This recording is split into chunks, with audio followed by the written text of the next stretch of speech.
وَلَقَدْ يَسَّرْنَا الْقُرْآنَ لِلذِّكْرِ فَهَلْ مِن مُّدَّكِرٍ۔ اور ہم نے قرآن کو سمجھنے کے لیے آسان کر دیا، تو کوئی ہے جو سوچے سمجھے۔ صوت القرآن، قرآن کی آواز۔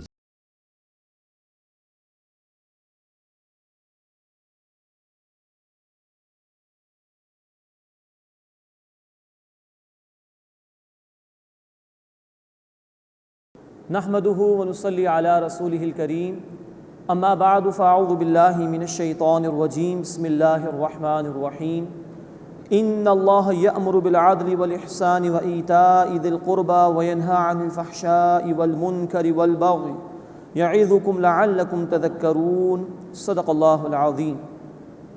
سورۃ النحل آیت نمبر 90 سے ہم اپنا مطالعہ شروع کر رہے ہیں۔ اب اس سورہ مبارکہ کا 13واں رکوع شروع ہو رہا ہے۔ اس میں اللہ تعالیٰ نے معاشرے کے لیے بڑی اہم ہدایات عطا فرمائی ہیں، اور دین میں معاہدے کی کیا اہمیت ہے، ایگریمنٹس کی کیا اہمیت ہے، اس کو بیان کیا گیا ہے۔ اور ایک داعی دین کے لیے یہ بات بیان کی گئی ہے کہ اس کا عمل درست ہونا دین کی دعوت کے لیے بہت ضروری ہے۔ اس کے علاوہ حیات طیبہ کا ذکر بھی ہے جو اہل ایمان کو عطا کی جاتی ہے۔ ان اللہ یأمر بالعدل والإحسان وإیتاء ذی القربى، بے شک اللہ تعالیٰ حکم دیتا ہے عدل کا اور احسان کا اور رشتہ داروں کے ساتھ حسن سلوک کا۔ وَيَنْهَى عَنِ الْفَحْشَاءِ وَالْمُنْكَرِ وَالْبَغْيِ، اور منع فرماتا ہے بے حیائی سے اور برے کاموں سے اور زیادتی کے کاموں سے۔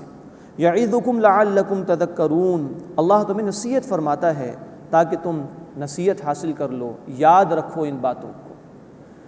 عبداللہ ابن مسعود رضی اللہ تعالی عنہ فرماتے ہیں کہ اس آیت میں اللہ نے ہر شے بیان فرما دی ہے۔ ایک معاشرے کے لیے اسلام کی تعلیمات کیا ہیں، اس کا مینیفیسٹو کیا ہے، وہ تمام باتیں یہاں پر اللہ تعالی نے بیان فرما دی۔ 3 باتوں کا اللہ نے حکم دیا ہے: عدل، احسان اور رشتہ داروں کے حقوق ادا کرنا، ان کے ساتھ اچھا سلوک کرنا۔ عدل کے معنی ہیں حقوق میں توازن رکھنا، حقوق کو صحیح طرح ادا کرنا، اور یہ قانون کی بنیاد ہے۔ جب معاملات کو کورٹ آف لاء میں لایا جا سکے تو اس کے لیے عدل بنیاد ہے، جس کا جو حق بنتا ہے وہ ادا کر دیا جائے۔ نمبر 2، احسان کا اللہ نے حکم دیا۔ احسان اخلاقیات کے لیے بنیاد ہے، یعنی کہ جس کا جتنا حق ہے صرف اتنا ہی ادا نہ کیا جائے بلکہ اس سے بڑھ کر ادا کیا جائے۔ فیاضانہ رویہ لوگوں کے ساتھ اختیار کیا جائے، عفو درگزر کا، معافی کا رویہ اختیار کیا جائے، بھلائی کا معاملہ لوگوں کے ساتھ اختیار کیا جائے۔ اور نمبر 3 فرمائے کہ رشتہ داروں کے ساتھ حسن سلوک، ان کے ساتھ صلہ رحمی کرنا۔ یہ ہمارے دین کی خوبصورت تعلیمات ہیں کہ وہ بندوں کے حقوق کو ادا کرنے کا حکم بھی دیتا ہے۔ اور رشتہ داروں میں صرف مراد رحمی رشتے نہیں ہیں، ان کو تو اولو الارحام کہا جاتا ہے، رحمی رشتہ دار، بلڈ ریلیشنز۔ یہاں ذی القربہ، قرابت والے، رشتے والے، ان میں دوست احباب بھی شامل ہیں، ان میں ساتھ کام کرنے والے بھی شامل ہیں، ان میں کسی اور اعتبار سے بھی جو رشتہ دار ہیں وہ بھی شامل ہیں۔ تو اسلام ہمیں عدل کا حکم دیتا ہے، احسان کا حکم دیتا ہے۔ احسان کے وہ معنی بھی ذہن میں رہیں جو بخاری شریف اور مسلم شریف کی روایت میں اللہ کے رسول صلی اللہ علیہ وسلم نے بیان فرمائے، جس کا حاصل یہ ہے کہ ہر عمل کو عمدگی کے ساتھ کرنا۔ تو بندوں کے ساتھ اچھا عمل اختیار کریں، یہ احسان ہے، اور صلہ رحمی کا سلوک کریں، لوگوں کے حقوق ادا کرنے کی بات کریں۔ ایک اچھے معاشرے کے قیام کے لیے یہ بنیادیں ہیں جو قرآن نے عطا فرمائی۔ عدل کا حکم ہے، یہ قانون کے لیے بنیاد ہے، جس کا جو حق ہے وہ ادا کیا جائے۔ احسان کا حکم ہے عمدگی کے ساتھ عمل کرنا، بہترین اخلاق کا مظاہرہ کرنا، کسی کا جو حق ہے اس سے بڑھ کر اس کو ادا کرنا، معافی کا رویہ اختیار کرنا۔ اور نمبر 3، رشتہ داروں کے حقوق ادا کرنا، ان کے کام آنے کی کوشش کرنا۔ غور فرمائیے، اگر ان بنیادوں پر عمل ہو کسی معاشرے میں تو معاشرہ کتنا بہترین معاشرہ ہوگا۔ اللہ ہمیں ان پر عمل کی توفیق عطا فرمائے۔ 3 ہی باتوں سے اللہ نے منع فرمایا: وَيَنْهَى عَنِ الْفَحْشَاءِ وَالْمُنْكَرِ وَالْبَغْيِ، اور اللہ منع فرماتا ہے بے حیائی سے اور برے کاموں سے اور زیادتی کے کاموں سے۔ فحش کہتے ہیں اس بات کو جو بالکل کھلی برائی ہو، وہ اعمال کے جو خواہشات نفسانی کی بنیاد پر کیے جاتے ہیں، زنا کا معاملہ ہے، اس طرح کی بے حیائیاں ہیں جو کھلے طور پر بے حیائی ہے، کھلے طور پر جس کی برائی واضح ہے وہ فحش۔ منکر کہتے ہیں اس بات کو کہ جس کو اللہ کی شریعت بھی منع کرتی ہے اور انسانی فطرت بھی اسے ناپسند کرتی ہے۔ شراب پینا، جھوٹ بولنا، ہر معاشرے میں ان کو برا سمجھا جاتا ہے، یہ منکر ہے۔ اور بغی کے معنی زیادتی کے ہیں، سرکشی کے ہیں، اللہ کے حدود کو پامال کرنا، اللہ کی مقرر کردہ حدود سے تجاوز کرنا، دوسروں کی حق تلفی کرنا، ان کے حقوق میں کمی کر دینا، حق تلفی کا رویہ اختیار کرنا، یہ بغی ہے۔ تو ان تین باتوں سے منع فرمایا، وَيَنْهَا عَنِ الْفَحْشَاءِ وَالْمُنْكَرِ وَالْبَغْيِ، اور اللہ منع فرماتا ہے بے حیائی سے اور برے کاموں سے اور زیادتی سے۔ یعیدکم، وہ تمہیں نصیحت فرماتا ہے، لعلکم تذکرون، تاکہ تم یاد رکھو۔ یہ ہدایات اللہ نے ہمیں عطا فرمائی ایک بہترین معاشرے کے قیام کے لیے۔ اللہ تعالی ہمیں ان پر عمل کرنے کی توفیق عطا فرمائے۔ وَأَوْفُوا بِعَهْدِ اللَّهِ إِذَا عَاهَدتُّمْ، اور جو تم عہد کر لو تو اللہ کا عہد پورا کرو۔ وَلَا تَنقُضُوا الْأَيْمَانَ بَعْدَ تَوْكِيدِهَا، اور قسمیں پختہ کرنے کے بعد مت توڑو۔ وَقَدْ جَعَلْتُمُ اللَّهَ عَلَيْكُمْ كَفِيلًا، اور یقیناً تم نے اپنے اوپر اللہ کو ذمہ دار بنا لیا ہے، ضامن بنا لیا ہے۔ ان اللہ یعلم ما تفعلون، بے شک جو کچھ تم کرتے ہو اللہ اسے جانتا ہے۔ دو باتوں کی مزید تلقین کی گئی۔ اللہ سے کیے گئے وعدے کو پورا کرو۔ اللہ سے ایک وعدہ تو وہ ہے جو عہد الست کے طور پر ہم جانتے ہیں، سورۃ الاعراف آیت 172، عالم ارواح میں اللہ کے رب ہونے کا ہم نے اقرار کیا۔ اللہ سے وعدہ وہ بھی ہے کہ جو سودا اللہ نے ہم سے کیا، سورہ توبہ آیت نمبر 111، اللہ نے ہماری جانیں اور ہمارے مال جنت کے عوض میں خرید لیے ہیں۔ اب تقاضا یہ ہے کہ اس جان اور مال کو اللہ کی اطاعت کے مطابق استعمال کرو۔ اور اللہ سے وعدہ یہ بھی ہے کہ جب بندہ اقرار کرتا ہے اشہد ان لا الہ الا اللہ واشہد ان محمدا عبدہ ورسولہ، گواہی دیتا ہے پورے شعور کے ساتھ کہ اللہ کے سوا کوئی معبود نہیں اور محمد صلی اللہ علیہ وسلم اس کے رسول ہیں، اب یہ پوری زندگی بھر کا وعدہ ہے کہ بندہ اللہ ہی کی عبادت کرے گا اور اس طریقے کے مطابق جو محمد کریم صلی اللہ علیہ وسلم کا طریقہ ہے۔ تو پہلی بات اس آیت مبارکہ میں کہی گئی کہ اللہ سے کیے گئے وعدے کو پورا کرو، اور نمبر 2، قسموں کو پختہ کرنے کے بعد مت توڑو۔ آپس کے معاملات میں انسان قسمیں کھا لیتے ہیں، اللہ کو گواہ بناتے ہیں اپنی بات کے اوپر، تو فرمایا کہ اس کی لاج رکھو، جھوٹی قسمیں مت کھاؤ، اور جو قسمیں کھائی ہیں ان کی لاج رکھو، ان کی حفاظت کرو۔ ان اللہ یعلم ما تفعلون، بے شک جو کچھ تم کرتے ہو اللہ اسے جانتا ہے۔ تو وعدے کی پاسداری کا حکم بھی آیا، قسموں کی حفاظت کا حکم بھی آیا۔ یہ ہے زندگی بھر کے لیے ایک معاشرے کے لیے جو ہدایات ہیں جو اللہ نے اس مقام پر عطا فرمائی۔ وَلَا تَكُونُوا كَالَّتِي نَقَضَتْ غَزْلَهَا مِن بَعْدِ قُوَّةٍ أَنْكَاثًا، اور تم اس عورت کی طرح نہ ہو جانا جس نے اپنا سود مضبوط کرنے کے بعد ٹکڑے ٹکڑے توڑ ڈالا۔ مراد ہے کہ ایک عورت نے خوب بنائی کی اور جب وہ بنائی مکمل ہو گئی تو اس کو پارا پارا کر دیا، توڑ دیا۔ اس کے ضمن مشرکین مکہ کے ہاں ایک عورت کا ذکر بھی کیا گیا ہے، مفسرین نے لکھا ہے کہ وہ یہ کام کیا کرتی تھی، لیکن یہاں دراصل ہدایت دی جا رہی ہے اس حوالے سے کہ جو وعدے تم پختگی کے ساتھ کر لو ان وعدوں کو توڑو مت۔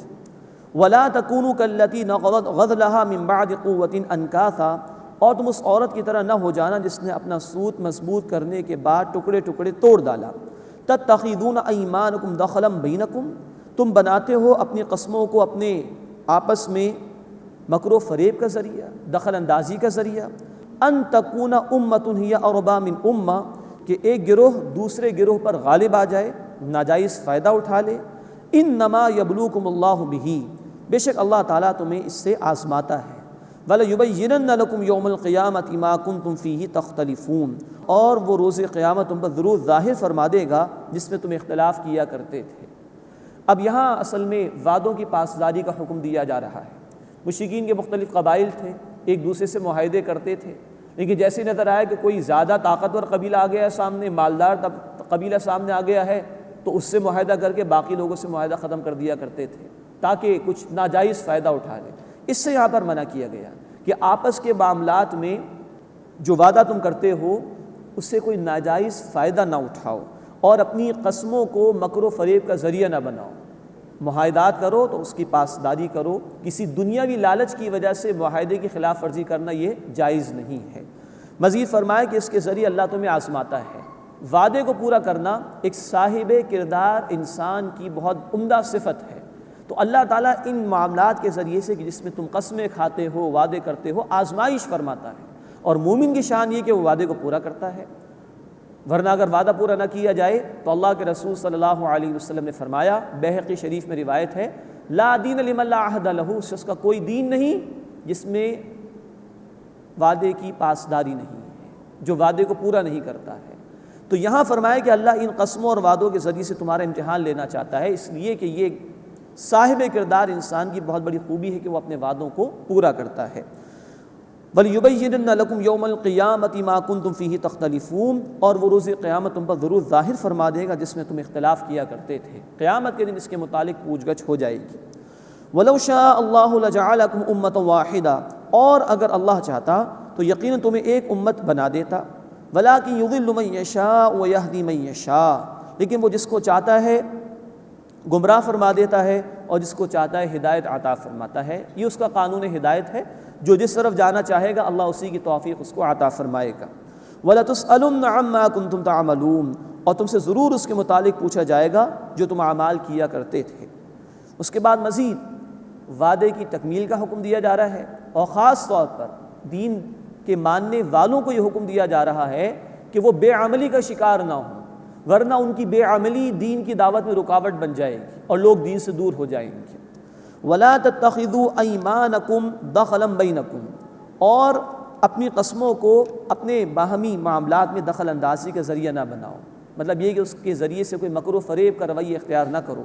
فَتَذِلَّ قَدَمٌ بَعْدَ ثُبُوتِهَا، کہ کوئی قدم اپنے جم جانے کے بعد پھسل جائے۔ وَتَذُوقُوا السُّوءَ بِمَا صَدَدتُّمْ عَنْ سَبِيلِ اللَّهِ، اور تم اس کے نتیجے میں وبال چکھو کہ تم نے روکا اللہ کے راستے سے۔ وَلَكُمْ عَذَابٌ عَظِيمٌ، اور تمہارے لیے بڑا عذاب ہے۔ اب یہ کہا جا رہا ہے کہ دیکھو تم اللہ کے ماننے والے ہو، دین کو تم نے قبول کیا ہے، تو اپنے وعدوں کا پاس کرو، اپنی قسموں کو پورا کرو، ورنہ اگر تم بے عملی کا شکار ہو گئے تو جو لوگ دین کی طرف آنا بھی چاہ رہے تھے ان کے قدم ڈگمگا جائیں گے۔ وہ تمہاری بے عملی کی وجہ سے، تمہاری اس وعدہ خلافی کی روش کی وجہ سے دین سے دور ہو جائیں گے، اور دوسروں کو دین سے روکنے میں گویا تم خود ہی سب سے بڑی رکاوٹ بن جاؤ گے۔ اس حوالے سے ہمیں بھی سوچنا چاہیے، آج اللہ کی کتاب ہمارے پاس، آج اللہ کا دین ہمارے پاس، آج انسانیت ظلم و ستم کا شکار ہے، بے انصافی کا شکار ہے، سسک رہی ہے انسانیت، اور اس کو حق کی تلاش ہے، ایک عادلانہ نظام کی تلاش ہے۔ ہمیں سوچنا چاہیے کہ کہیں ہم اللہ کی طرف سے آئے ہوئے اس حق میں رکاوٹ تو نہیں بن رہے، کہیں ہماری بے عملی کی وجہ سے انسانیت دین سے دور تو نہیں ہو رہی، اور اگر ایسا ہے تو اللہ ہمیں معاف فرمائے، اس لیے کہ پھر دین کے راستے میں سب سے بڑی رکاوٹ تو ہم خود ہو گئے۔ کیا جواب دیں گے ہم اللہ کے ہاں؟ فرمایا وَتَذُوقُوا السُّوءَ بِمَا صَدَدتُّمْ عَنْ سَبِيلِ اللَّهِ، اور تم اس کے نتیجے میں وبال چکو کہ تم نے روکا اللہ کے راستے سے۔ وَلَكُمْ عَذَابٌ عَظِيمٌ، اور تمہارے لیے بڑا عذاب ہے۔ وَلَا تَشْتَرُوا بِعَهْدِ اللَّهِ ثَمَنًا قَلِيلًا، اور تم اللہ کے عہد کے بدلے دنیا کی تھوڑی سی قیمت نہ لو۔ اللہ کا وعدہ جو تم نے دین کے حوالے سے کیا، اس کی اطاعت کے حوالے سے کیا، اگر اس کے تقاضوں پر عمل نہیں کر رہے اور کچھ دنیا بنا بھی رہے ہو تو اس کی کوئی قدر و قیمت نہیں اللہ کے ہاں، تو دنیا کے چند ٹکوں کے عوض اللہ کے وعدے کی خلاف ورزی نہ کرو۔ انما عند اللہ وخیر لکم ان کنتم تعلمون، بے شک جو کچھ اللہ کے پاس ہے وہی تمہارے لیے بہتر ہے اگر تم سمجھو۔ ما عندکم ینفد وما عند اللہ باق، جو کچھ تمہارے پاس ہے وہ ختم ہو جاتا ہے، آج تمہیں موت آ جائے کچھ تمہارے ساتھ نہیں جائے گا، اب پوری دنیا کو اللہ ختم فرما دے کسی کا کچھ نہیں رہے گا، سب کچھ اللہ ہی کا ہے۔ ما عندکم ینفد، جو تمہارے پاس ہے وہ ختم ہو جاتا ہے، وما عند اللہ باق، اور جو اللہ کے پاس ہے وہ ہمیشہ باقی رہنے والا ہے۔ وَلَنَجْزِيَنَّ الَّذِينَ صَبَرُوا أَجْرَهُمْ بِأَحْسَنِ مَا كَانُوا يَعْمَلُونَ، اور جن لوگوں نے صبر کیا ہم ضرور انہیں ان کا اجر عطا کریں گے ان کے بہترین اعمال کے مطابق۔ اور اس کا ایک ترجمہ یہ بھی ممکن ہے، اور جن لوگوں نے صبر کیا ہم انہیں ان کے اعمال کا بہترین بدلہ عطا کریں گے۔ یہ دونوں تراجم ممکن ہیں، اعمال کا بہترین بدلہ دیں گے، یا جو ان کے بہترین اعمال ہیں اس کے اعتبار سے ہم ان کو بدلہ عطا فرمائیں گے، یہ اللہ کی قدردانی ہے۔ من عامل صالحا من ذکر او انثی، جس کسی نے نیک عمل کیا خواہ وہ مرد ہو یا عورت، وہو مؤمن، اور وہ ہو ایمان لانے والا، فَلَنُحْيِيَنَّهُ حَيَاةً طَيِّبَةً، تو ہم اسے ضرور پاکیزہ زندگی عطا فرمائیں گے۔ اب یہاں پاکیزہ زندگی عطا کیے جانے کا ذکر ہے ان لوگوں کے لیے جو ایمان لانے والے اور نیک اعمال کرنے والے ہیں، اللہ ہمیں ان میں شامل فرمائے۔ پاکیزہ زندگی سے مراد ہے کہ روحانی سطح پر اللہ زندگی عطا فرمائے جس سے اطمینان قلب بندے کو حاصل ہوگا، بندے کو سکون میسر آ جائے گا، اس میں قناعت کا جذبہ پیدا ہو جائے، اس میں شکر کا جذبہ پیدا ہو جائے، مصائب آئیں تو صبر کا جذبہ پیدا ہو جائے، ایثار اور ہمدردی کا جذبہ پیدا ہو جائے، اس سکون والی زندگی اللہ عطا فرمائیں گے۔ نوٹ فرمائیے، آج کی دنیا کی چمک دمک میں سب سے زیادہ مہنگی شے جو ہے وہ سکون ہے۔ یہ سکون پیسے سے خریدا نہیں جا سکتا، یہ دنیا کی ترقی اور ٹیکنالوجی سے خریدا نہیں جا سکتا۔ یہی وجہ ہے کہ دیکھ لیجئے دنیا کے ترقی یافتہ ممالک میں ہی سب سے زیادہ مہلک بیماریاں ہمیں دکھائی دیتی ہیں، اور لاکھوں کروڑوں روپیہ خرچ کیا جاتا ہے سکون کے حصول کے لیے، لیکن انسان کو میسر نہیں آ رہا۔ وہ ملتا ہے اللہ کی اطاعت۔ سورۃ الرعد آیت نمبر 28، الا بذکر اللہ تطمئن القلوب، آگاہ ہو جاؤ، دلوں کو اطمینان اللہ کے ذکر سے ملتا ہے۔ اس کو یہاں کہا گیا کہ جو ایمان لایا اور عمل نہیں کرنے والا، خواہ مرد ہو یا عورت، اللہ پاکیزہ زندگی عطا فرمائے گا، روحانی سطح پر زندگی عطا فرما دے گا۔ اس کے مقابلے میں جو اللہ کے ذکر سے منہ موڑ لیں، اللہ کی تعلیمات سے روگردانی کر لیں، فرمایا گیا سورہ طٰہٰ آیت نمبر 124 میں، من اعرض عن ذکری فإن له معیشۃ ضنکا ونحشرہ یوم القیامۃ اعمیٰ، جس نے میرے ذکر سے، میری تعلیمات سے، میری وحی سے منہ پھیر لیا، اس کی زندگی میں تنگ کر دوں اور قیامت کے دن میں اسے اندھا کھڑا کر دوں۔ اللہ ہمیں ایمان اور نیک اعمال عطا فرمائے اور اس کے ذریعے سے اللہ ہمیں پاکیزہ زندگی عطا فرمائے۔ من عمل صالحا من ذکر او انثی وهو مؤمن، جس کسی نے کوئی نیک عمل کیا، خواہ وہ مرد ہو یا عورت، اور وہ ہو مومن، فلنحینہ حیاتا طیبہ، بس ہم اسے ضرور پاکیزہ زندگی عطا کریں گے، ولنجزینہم اجرہم باحسن ما كانوا یعملون، اور ہم ان کا بہترین اجر انہیں عطا فرمائیں گے جو وہ اعمال کیا کرتے تھے، یا دوسرا ترجمہ یہاں بھی ممکن ہے، ان کے بہترین اعمال کے اعتبار سے ہم ان کے اعمال کا ان کو اجر عطا فرمائیں گے۔ اس کے بعد قرآن حکیم کی تلاوت کا ایک ادب بیان ہو رہا ہے۔ فَإِذَا قَرَأْتَ الْقُرْآنَ، بس جب اے نبی صلی اللہ علیہ وسلم آپ قرآن پڑھیں، اور نبی صلی اللہ علیہ وسلم کے ذریعے سے ہم سب کو ہدایت ہے، فَاسْتَعِذْ بِاللَّهِ مِنَ الشَّيْطَانِ الرَّجِيمِ، تو اللہ کی پناہ میں آ جائیے شیطان مردود سے۔ مردود کے معنی جو رد کر دیا گیا اللہ کی رحمت سے۔ تو یہاں بتایا جا رہا ہے کہ جب بھی قرآن کی تلاوت شروع کی جائے تو اعوذ باللہ من الشیطان الرجیم پڑھ لینا چاہیے، اس لیے کہ شیطان انسان کا دشمن ہے، اس نے وعدے کیے تھے اللہ کے سامنے میں ان کو بہکاؤں گا۔ شیطان کا مقابلہ ہمارے لیے اپنے بلبوتے پر کرنا ممکن نہیں ہے، بہتر ہے کہ رحمان کی پناہ میں آ جائیں۔ اس اللہ ہی نے شیطان کو یہ ڈھیل دی ہے نا کہ وہ لوگوں کو بہکانے کی کوشش کر لے، تو جب اس اللہ کی پناہ میں آ جائیں گے تو اللہ ہمیں شیطان کے حربوں سے بچا لے گا۔ تو جب بھی قرآن کی تلاوت کا آغاز کیا جائے فرمایا کہ اللہ کی پناہ میں آنے کی کوشش کرو شیطان مردود سے، اعوذ باللہ من الشیطان الرجیم پڑھ کر ہمیں تلاوت کا آغاز کرنا چاہیے۔ انہ لیس لہ سلطان علی الذین آمنوا، بے شک اس کا کوئی زور نہیں ان لوگوں پر جو ایمان لائے، وعلی ربہم یتوکلون، اور وہ اپنے رب پر توکل کرتے ہیں، یعنی کہ اللہ کی پناہ میں جو آ جاتے ہیں، اللہ پر بھروسہ کرتے ہیں، شیطان ان کو ورغلا نہیں سکتا۔ انما سلطانہ علی الذین یتولونہ، بے شک اس کا زور ان لوگوں پر ہے جو اس کو دوست بناتے ہیں، والذین ہم بہ مشرکون، اور جو لوگ اللہ کے ساتھ شریک ٹھہراتے ہیں، جو خود اللہ کے ذکر سے غافل ہو جاتے ہیں اور شیطان کو موقع دیتے ہیں کہ آ کر وہ ان کو بہکائے، شیطان کا زور انہی پر چلتا ہے۔ اس کے بعد اس سورہ مبارکہ کا 14واں رکوع شروع ہو رہا ہے، اس میں نبی صلی اللہ علیہ وسلم کو تسلیاں دی گئی ہیں، ارتداد یعنی دین سے پھر جانے کی سزا بیان کی گئی ہے، اور اہل ایمان کے اجر کو بیان کیا گیا ہے۔ وَإِذَا بَدَّلْنَا آیَةً مَكَانَ آیَةٍ، اور جب ہم کسی آیت کی جگہ کسی دوسری آیت کو بدل دیتے ہیں، وَاللَّهُ أَعْلَمُ بِمَا يُنَزِّلُ، اور اللہ خوب جانتا ہے جو وہ نازل فرماتا ہے، قَالُوا إِنَّمَا أَنْتَ مُفْتَرٍ، تو یہ کہتے ہیں کہ بے شک آپ نے اس کو گھڑ لیا ہے، معاذ اللہ، بل اکثرهم لا يعلمون، بلکہ ان میں سے اکثر علم نہیں رکھتے۔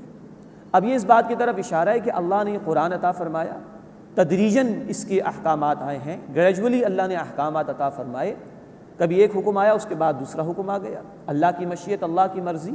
تو کفر کرنے والے اعتراض کرتے تھے کہ یہ محمد صلی اللہ علیہ وسلم اپنے پاس سے اس کو گھڑ لیتے، معاذ اللہ، اس کی اللہ نے نفی فرمائی۔ اور ہم پڑھ چکے ہیں سورۃ البقرہ آیت نمبر 106 میں ناسخ و منسوخ کے حوالے سے کہ اللہ تعالیٰ اگر کسی آیت کو منسوخ فرماتے ہیں تو اس سے بہتر یا اس کی جیسی آیت لے آتے ہیں۔ قُلْ نَزَّلَهُ رُوحُ الْقُدُسِ مِنْ رَبِّكَ بِالْحَقِّ، اے نبی صلی اللہ علیہ وسلم فرما دیجئے کہ اسے جبرائیل نے آپ کے رب کی طرف سے آپ پر نازل فرمایا ہے، لِيُثَبِّتَ الَّذِينَ آمَنُوا وَهُدًى وَبُشْرَى لِلْمُسْلِمِينَ، تاکہ اہل ایمان کو ثابت قدم رکھے اور مسلمانوں کے لیے ہدایت اور خوشخبری ہے۔ تو اس قرآن کا نزول اللہ کی طرف سے ہے۔ یہ مشرکین مکہ کو کہا جا رہا ہے، نہ کہ یہ کہ نبی صلی اللہ علیہ وسلم نے کہیں سے سیکھ لیا ہو۔ ان کی اس الزام تراشی کا مزید جواب اگلی آیت میں دیا جا رہا ہے، وَلَقَدْ نَعْلَمُ أَنَّهُمْ يَقُولُونَ إِنَّمَا يُعَلِّمُهُ بَشَرٌ، اور ہم خوب جانتے ہیں کہ وہ کہتے ہیں کہ بے شک انہیں ایک آدمی سکھاتا ہے، لِسَانُ الَّذِي يُلْحِدُونَ إِلَيْهِ أَعْجَمِيٌّ، جس کی طرف وہ نسبت کرتے ہیں اس کی زبان تو عجمی یعنی غیر عربی ہے، وَهَذَا لِسَانٌ عَرَبِيٌّ مُبِينٌ، اور یہ واضح عربی زبان میں ہے قرآن حکیم۔ اب مشرکین مکہ الزام تراشی کرتے تھے کہ یہ کسی عجمی غلام سے سیکھتے ہیں اور ہمیں آ کر بیان کرتے ہیں، اور مختلف طرح کے الزامات انہوں نے لگائے۔ قرآن کہہ رہا ہے کہ جس کی طرف تم منسوب کر رہے ہو وہ تو عجمی ہے، عربی کو جانتا نہیں، اور قرآن واضح عربی زبان میں ہے، تو کس طرح کا الزام لگا رہے ہو؟ اور تمہارے ہاں اتنے بڑے بڑے شعراء ہیں، اتنے بڑے بڑے صاحب زبان ہیں، تم میں سے کسی نے پیش نہیں کر دیا ایسا کلام؟ پھر اگر کسی شخص سے محمد صلی اللہ علیہ وسلم بالفرض سیکھ بھی رہے ہیں تو اتنا اعلیٰ کلام اگر اس کے پاس ہے تو اس نے خود اعلان کیوں نہیں کر دیا اس کا؟ اتنی اعلیٰ صلاحیت کا آدمی اب تک چھپا ہوا کیوں رہ گیا؟ تو بڑی بھونڈی سی بات ہے جو یہ الزام تراشی کرنے کی کوشش کرتے تھے۔ ان الذین لا یؤمنون بآیات اللہ، بے شک جو لوگ ایمان نہیں لاتے اللہ کی آیات پر، لا یہدیہم اللہ ولہم عذاب علیم، اللہ انہیں ہدایت نہیں دیتا اور ان کے لیے دردناک عذاب ہے۔ انما یفتری الکذب الذین لا یؤمنون بآیات اللہ، اس کے سوا نہیں کہ وہی لوگ جھوٹ باندھتے ہیں جو اللہ کی آیات پر ایمان نہیں رکھتے، وَأُولَٰئِکَ هُمُ الْکاذِبُونَ، اور وہی لوگ جھوٹے ہیں۔ اب اس کے بعد ارتداد کا ذکر آ رہا ہے، دین سے پھر جانے کا معاملہ۔ من کفر باللہ من بعد ایمانہ، جس نے اللہ کا انکار کیا اس پر ایمان کے بعد، الا من اکرہ وقلبہ مطمئن بالایمان، سوائے اس کے کہ جو مجبور کیا گیا ہو جبکہ اس کا دل ایمان پر مطمئن ہو، یہ ایکسیپشن ہے، استثناء ہے۔ وَلَٰكِن مَّن شَرَحَ بِالْكُفْرِ صَدْرًا، بلکہ جو کفر کے لیے سینہ کشادہ کرے، فَعَلَيْهِمْ غَضَبٌ مِّنَ اللَّهِ، تو ان پر اللہ کا غضب ہے، وَلَهُمْ عَذَابٌ عَظِيمٌ، اور ان کے لیے بڑا عذاب ہے۔ اب یہ ہے ارتداد کا مسئلہ جو قرآن نے یہاں پر بیان کیا۔ ایک ایکسیپشن قرآن نے بیان کیا، وہ لوگ کہ جو مجبور کر دیے جائیں کلمہ کفر ادا کرنے پر لیکن ان کا دل اطمینان پر ہو، لیکن ان کا دل ایمان پر مطمئن ہو، ان پر کوئی پکڑ نہیں۔ یہ ہے رخصت کا پہلو جو قرآن نے بیان کیا۔ نوٹ فرمائیے، ایک پہلو ہے عزیمت کا کہ جو ہو جائے سو ہو جائے، ہم اسلام سے نہیں پھریں گے۔ یہ صحابہ اکرام رضی اللہ تعالیٰ عنہ اجمعین میں سے اکثریت کا معاملہ تھا۔ حضرت یاسر رضی اللہ تعالیٰ عنہ شہید کر دیے گئے لیکن انہوں نے کلمہ کفر زبان سے ادا نہیں کیا۔ حضرت سمیہ رضی اللہ تعالیٰ عنہ شہید کر دی گئیں لیکن انہوں نے کلمہ کفر زبان سے نہیں نکالا۔ حضرت بلال، حضرت خباب، حضرت مصعب رضی اللہ تعالیٰ عنہ اجمعین، ان سب پر مصائب ڈھائے گئے لیکن یہ ایمان پر کاربند رہے۔ یہ عزیمت کا پہلو ہے۔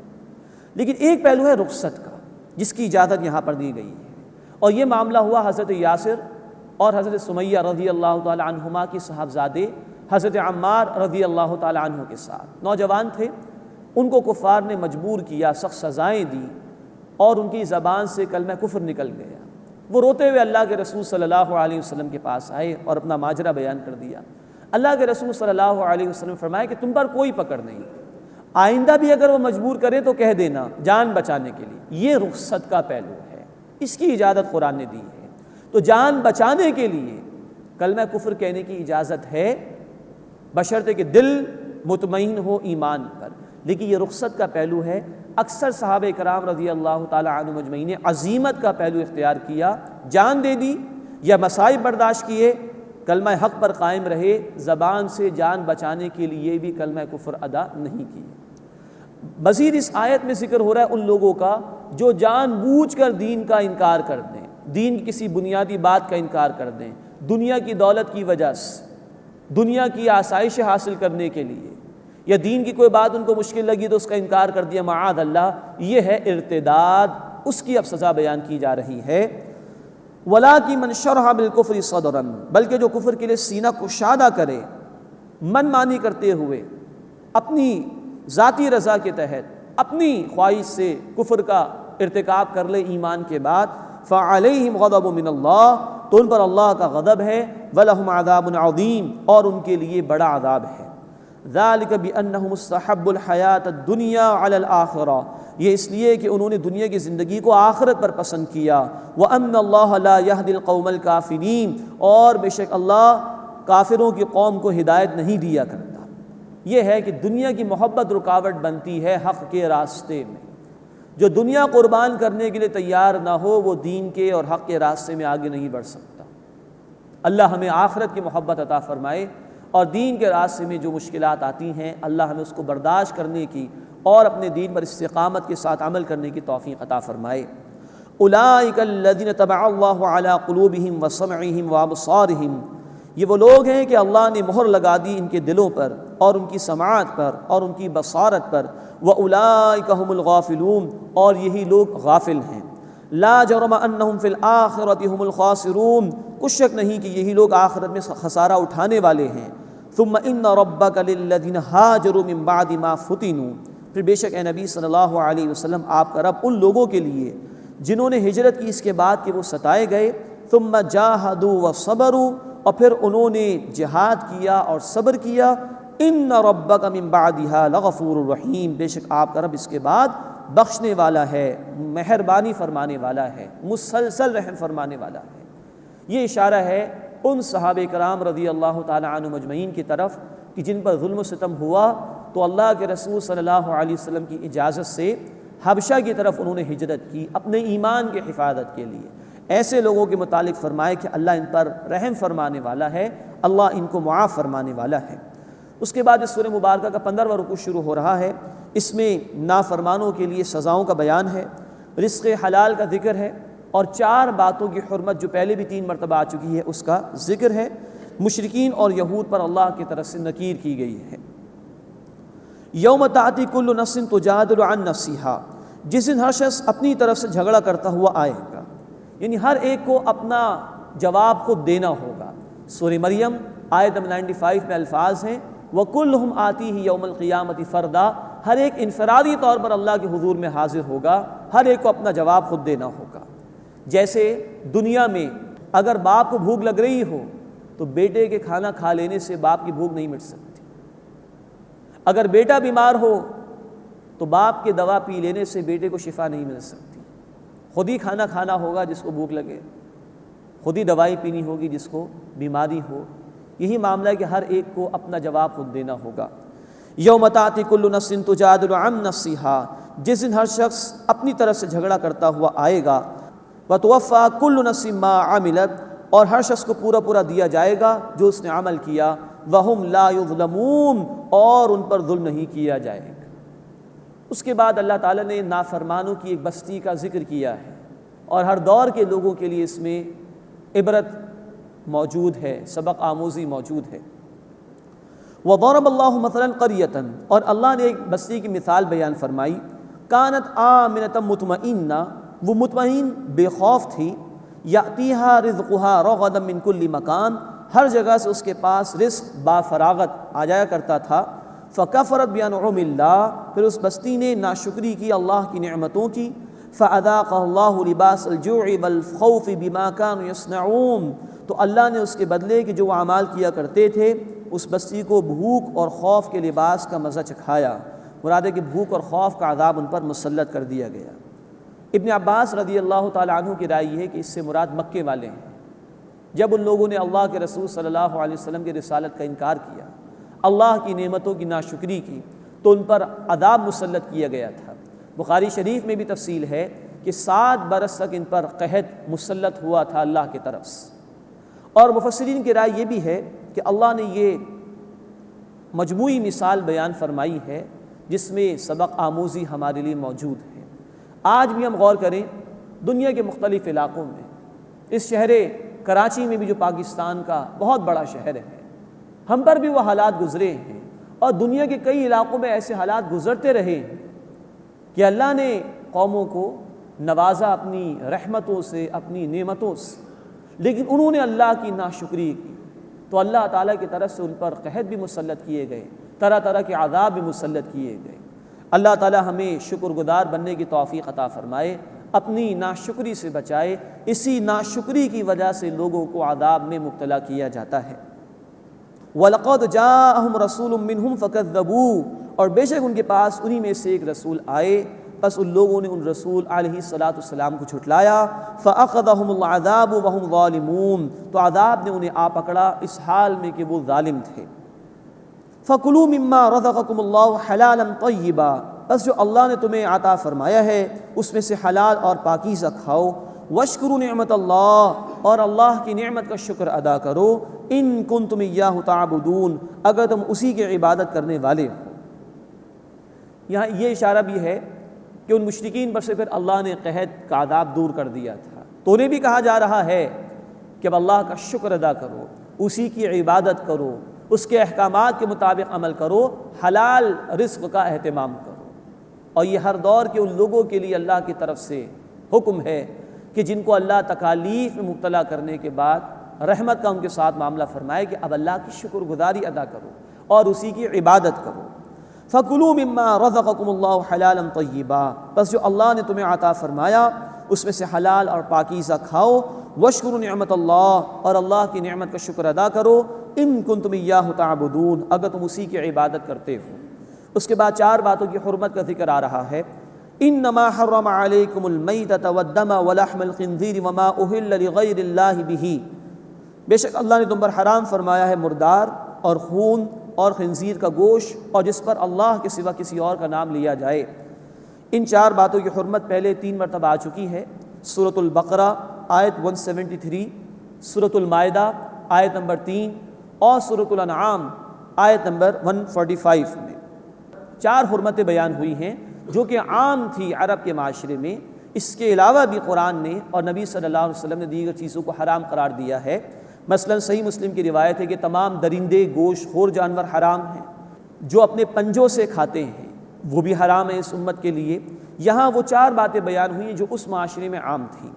فَمَنِ اضْطُرَّ غَيْرَ بَاغٍ وَلَا عَادٍ فَإِنَّ اللَّهَ غَفُورٌ رَحِيمٌ، بس جو مجبور ہو جائے، سرکشی کرنے والا نہ ہو اور نہ حد سے بڑھنے والا ہو، تو بے شک اللہ بہت بخشنے والا، مسلسل رحم فرمانے والا ہے۔ مجبوری میں جان بچانے کے لیے حرام سے استفادہ کرنے کی اجازت ہے، لیکن گناہ کا یا سرکشی کا ارادہ نہیں ہونا چاہیے۔ وَلَا تَقُولُوا لِمَا تَصِفُ أَلْسِنَتُكُمُ الْكَذِبَ، اور مت کہو تم وہ جو تمہاری زبانیں جھوٹ بیان کرتی ہیں، هَذَا حَلَالٌ وَهَذَا حَرَام، کہ یہ حلال اور یہ حرام ہے۔ جس جانور کو چاہا حلال کر دیا، جس کو چاہا حرام کر دیا۔ یہ تفصیل ہم پڑھ چکے ہیں سورۃ المائدہ آیت نمبر 103 اور سورۃ الانعام آیت 139 سے لے کے 141 تک۔ بعض جانوروں کو مخصوص کر دیا، یہ بتوں کے لیے مخصوص ہے، ان کا گوشت ہم پر حرام، ان پر سواری نہیں کریں گے، فلاں کا گوشت ہمارے مرد کھائیں گے، عورتیں نہیں کھائیں گی، اس کا ذکر ہو رہا ہے۔ وَلَا تَقُولُوا لِمَا تَصِفُ أَلْسِنَتُكُمُ الْكَذِبَ، اور تم مت کہو وہ جو تمہاری زبانیں جھوٹ بیان کرتی ہیں، هَذَا حَلَالٌ وَهَذَا حَرَام، کہ یہ حلال ہے اور یہ حرام، لِتَفْتَرُوا عَلَى اللَّهِ الْكَذِبَ، کہ تم اللہ پر جھوٹ گھڑ لو۔ إِنَّ الَّذِينَ يَفْتَرُونَ عَلَى اللَّهِ الْكَذِبَ لَا يُفْلِحُونَ، بے شک جو لوگ اللہ پر جھوٹ باندھتے ہیں وہ فلاح پانے والے نہیں ہیں۔ متاع قلیل، دنیا کا تھوڑا سا فائدہ ہے، وَلَهُمْ عَذَابٌ أَلِيمٌ، اور ان کے لیے دردناک عذاب ہے۔ اس کے بعد ذکر ہو رہا ہے کہ یہود پر کچھ باتیں حرام کی گئی تھیں اللہ کی طرف سے بطور سزا کی۔ یہ ذکر پہلے بھی آ چکا ہے سورۃ الانعام آیت نمبر 146 میں۔ وَعَلَى الَّذِينَ هَادُوا، اور یہود پر حرمنا ما قصصنا علیک من قبل، حرام کیا تھا ہم نے جو اس سے پہلے اے نبی صلی اللہ علیہ وسلم ہم نے آپ سے بیان کیا۔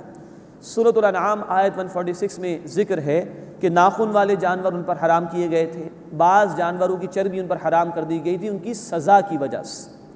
وما ظلمناہم، اور ہم نے ان پر ظلم نہیں کیا، ولکن کانوا انفسہم یظلمون، بلکہ وہ خود اپنے اوپر ظلم کرتے تھے۔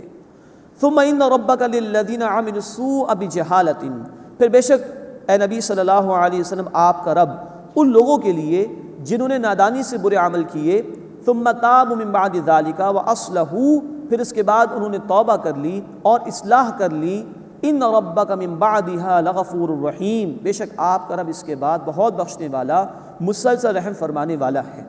اب یہ اللہ تعالیٰ نے توبہ کا دروازہ کھلا رکھا ہے کہ اگر نافرمانی کر بیٹھے ہو تو آ جاؤ اللہ سے مغفرت مانگ لو، بے شک اللہ بہت بخش دینے والا، مسلسل رحم فرمانے والا ہے۔ مزید نوٹ فرمائیے، ہم پڑھ چکے ہیں سورۃ النساء آیت نمبر 17 میں کہ جو لوگ نادانی میں کوئی گناہ کر بیٹھتے ہیں لیکن فوراً توبہ کر لیتے ہیں اللہ کے حضور میں، تو ایسے لوگوں کی توبہ قبول کرنا اللہ نے اپنے ذمے لی ہے کہ میں ضرور ان کی توبہ قبول کروں گا، جو کوئی جرم کر لے نادانی میں لیکن پھر فوراً اللہ کی طرف رجوع کر لیں۔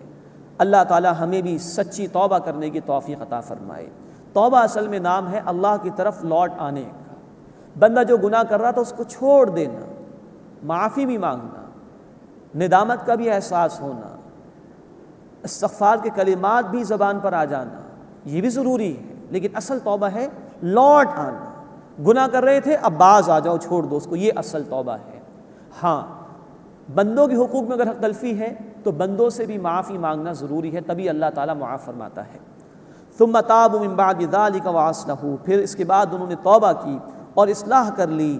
ان ربک من بعدها لغفور الرحیم، بے شک اے نبی صلی اللہ علیہ وسلم آپ کا رب اس کے بعد بہت بخشنے والا، مسلسل رحم فرمانے والا ہے۔ اب اس کے بعد اس سورہ مبارکہ کا 16 اور آخری رکوع ہے، اس میں ابراہیم علیہ السلام کا ذکر ہے اور دعوت کا طریقہ بیان کیا گیا ہے اور صبر کی تلقین کی گئی۔ ان ابراہیم کان امۃ قانتا للہ حنیفا، بے شک ابراہیم علیہ السلام ایک فرما بردار امت تھے، یکسو ہو کر ایک اللہ کی فرما برداری اختیار کرنے والے۔ اب ابراہیم علیہ السلام کو قرآن نے ایک امت قرار دیا۔ امت کسی گروہ کو کہا جاتا ہے، جماعت کو کہا جاتا ہے، یعنی وہ اللہ تعالیٰ کی اطاعت اور فرما برداری میں اتنے کامل تھے کہ ایک بڑی جماعت کے لیے بھی اتنی کامل بندگی کرنا ممکن نہیں۔ تنہا ابراہیم علیہ السلام نے اللہ کی توحید پر استقامت کے ساتھ عمل کی، وہ مثال قائم کی ہے کہ جو ایک بہت بڑی جماعت کے لیے بھی ممکن نہیں۔ اور تنہا ابراہیم علیہ السلام اکیلے تھے اور دوسری طرف قوم تھی جس کا انہوں نے مقابلہ کیا اور توحید کے نعرے اس قوم کے سامنے انہوں نے بلند فرمائے۔ ان ابراہیم کان امۃ، بے شک ابراہیم علیہ السلام ایک امت تھے، قانتا للہ، اللہ کے لیے فرما برداری اختیار کرنے والے، حنیفہ، یکسو ہو کر، ولم یک من المشرکین، اور وہ مشرکین میں سے نہیں تھے۔ یہ ہے سند جو بار بار اللہ تعالیٰ نے ابراہیم علیہ السلام کو دی ہے کہ وہ مشرکین میں سے نہیں تھے۔ شاکرا لانعمی، اللہ کی نعمتوں کی شکر گزاری کرنے والے، اجتباہ، اللہ نے انہیں چن لیا، وہداہ الی صراط مستقیم، اور ہدایت عطا فرمائی انہیں صراط مستقیم کی، وآتیناہ فی الدنیا حسنہ، اور ہم نے انہیں دنیا میں بھلائی عطا فرمائی، وانہ فی الآخرۃ لمن الصالحین، اور بے شک وہ آخرت میں نیکوکاروں میں سے ہیں۔ دنیا میں اللہ نے ان کو خلیل اللہ اور امام الناس قرار دیا۔ یہی ابراہیم علیہ السلام تھے کہ جن کی نسل میں آگے چل کے پھر بنی اسرائیل میں ہزاروں انبیاء بھی آئے ہیں، اور انہی میں چل کے آگے محمد رسول اللہ صلی اللہ علیہ وسلم بھی آئے ہیں۔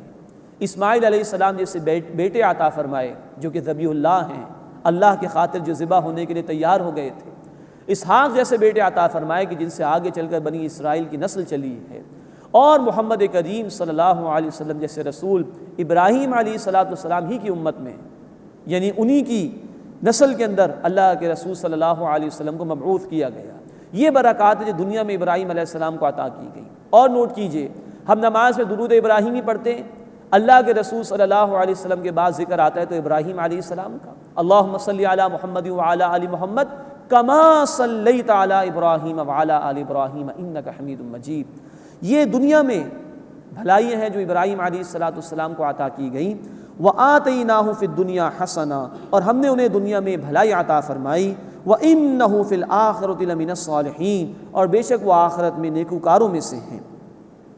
ثم اوحینا الیک ان اتبع ملت ابراہیم حنیفا، پھر اے نبی صلی اللہ علیہ وسلم ہم نے آپ پر وحی بھیجی کہ ابراہیم علیہ السلام کے طریقے کی پیروی کیجیے جو یکسو ہو جانے والے تھے۔ یہ دیکھیے مقام ابراہیم علیہ السلام کا کہ ان کے طریقے پر یہ امت اب برپا کی گئی۔ ہمیں بھی، امت مسلمہ کو بھی یہ کہا گیا ہے، سورۃ الحج آیت نمبر 78 میں ملت ابیکم ابراہیم، تم اپنے والد ابراہیم علیہ السلام کے طریقے پر ہو۔ ثم اوحینا الیک ان اتبع ملت ابراہیم حنیفا، پھر اے نبی صلی اللہ علیہ وسلم ہم نے آپ پر وحی بھیجی کہ آپ پیروی کیجئے ابراہیم علیہ السلام کے طریقے کی جو کہ یکسو ہو جانے والے تھے۔ وما کان من المشرکین، اور مشرکین میں سے نہیں تھے۔